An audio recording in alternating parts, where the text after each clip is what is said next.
Move over, cocaine bear. You're no longer up to snuff, pun intended. It's cocaine sharks time to shine. Off the coast of Florida, experts are saying some sharks are displaying erratic behavior as a result of them ingesting bales of cocaine cast overboard by passing drug traffickers with an affinity for getting sharks high. No, they throw them overboard when being chased by drug enforcement authorities. While cocaine sharks, a highlight of Discovery's upcoming Shark Week, does indeed examine if the ocean predators are chomping on floating pharmaceuticals cast overboard by passing traffickers, marine scientists who made the TV program say its purpose is beyond gratuitous entertainment. It's a catchy headline to shed light on a real problem. That everything we use, everything we manufacture, everything we put into our bodies ends up in our wastewater streams and natural water bodies. And these aquatic life we depend on to survive are then exposed to that, according to Dr. Tracy Fanara, environmental engineer and lead member of the research team. We've seen studies with pharmaceuticals, cocaine, methamphetamines, ketamine, all of these where fish are being affected by drugs. If these cocaine bales are a point source on pollution, it's very plausible sharks can be affected by this chemical. Cocaine is so soluble that any of those packages open just a little, the structural integrity is destroyed and the drug is in the water.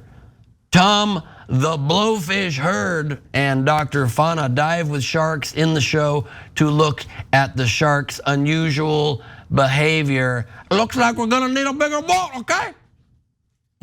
That's me combining Jaws and Scarface, you're welcome. One great hammerhead, a species that's normally wary of people, comes straight at the team and appears to be swimming with a wonk. At a shipwreck 60 feet beneath the surface, Herd encounters a sandbar shark that appears to be fixated on something and swims in tight circles, despite there being nothing in sight. Although anybody who has a dog knows that's not proof, animals just weird sometimes.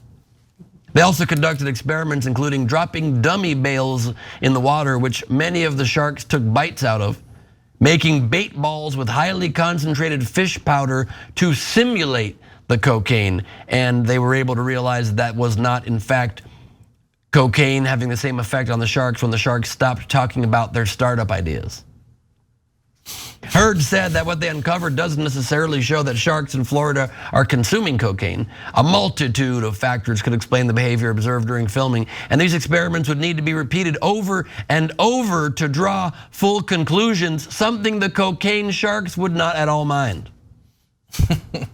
We have no idea what cocaine could do to the shark, Herd told Life Science, adding that of the limited research has been done, different fish appear to react in different ways to the same chemical. So we can't even say, well, this is a baseline and go from here.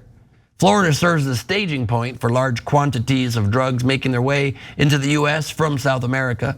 And plastic wrapped bundles of cocaine are often lost at sea or tossed overboard by traffickers being pursued by law enforcement. Last month, the US Coast Guard announced that it had recovered more than $186 million of illegal narcotics from the waters of the Caribbean and South Florida. But such seizures have little impact on an industry operating at record levels. Also, travel bookings to the Caribbean and South Florida, just as of the reading of this story, have skyrocketed. Yeah, so I have a conclusion on this, Ben, and I'm curious if you share it. Sure. I think this is total BS.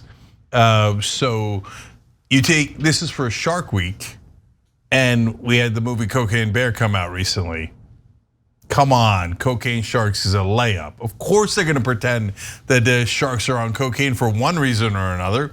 And yeah, sure, they throw some cocaine, and apparently a lot of cocaine overboard when presumably the cops are chasing them. But I'm pretty sure the ocean's pretty big. So those sharks that you taped happened to bite into a bale of cocaine, or the bale of cocaine dissipated in the ocean, but they all got high? Both of those seem very, very unlikely. Because with the Cocaine Bear, okay, I didn't see the movie, but I assume there's some cocaine lying around. I did see the movie. And he ate a lot of it, and he started snorting it as well. Yeah, that makes sense. But in an ocean, it's not gonna just sit there and let you eat it, it's gonna go into the water. And so are all the fish high? Are the octopus high? Are the guppies high? No.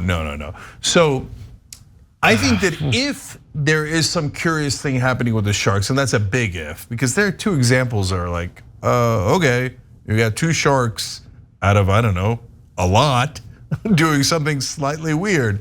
But even if that's true, it's much more likely to be what the other scientists said, which is the overall chemicals that we're putting in the water, which are of much greater magnitude. So whereas the cocaine that the guys are throwing overboard are never ever gonna affect the ocean enough to get all the sharks high and doing weird stuff. You make some good points, and I wish you didn't, because you're kind of cracking my dreams of cocaine sharks being a thing. Sorry. I mean, I do believe that it could have happened where sharks happened to encounter the bale of cocaine and ate it, and those particular sharks got high. Is this an epidemic of sharks high on cocaine?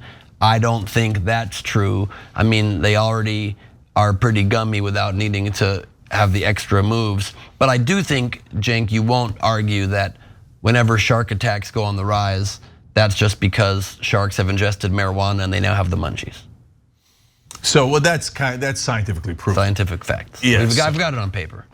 There's a piece of paper there. Yep. There is a piece of paper there. Okay. Yeah, that's the old Rush Limbaugh trick. I've got a fax, ladies and gentlemen. I've got a fax. Here's what we got. Someone gave me paper that says the sharks are high. We have a paper. We have a piece of paper, ladies and gentlemen. A piece of paper. So it is a Sharks fact. are high. For decades, conservatives believed things like that. They're called shark-a-Nazis. And if they're hungry, why don't they just go to the fridge and get some food? Apparently being hungry is not just for hippos anymore. And of course, up next, cocaine hippos. Thanks for watching The Young Turks. I really appreciate it. Another way to show support is through YouTube memberships.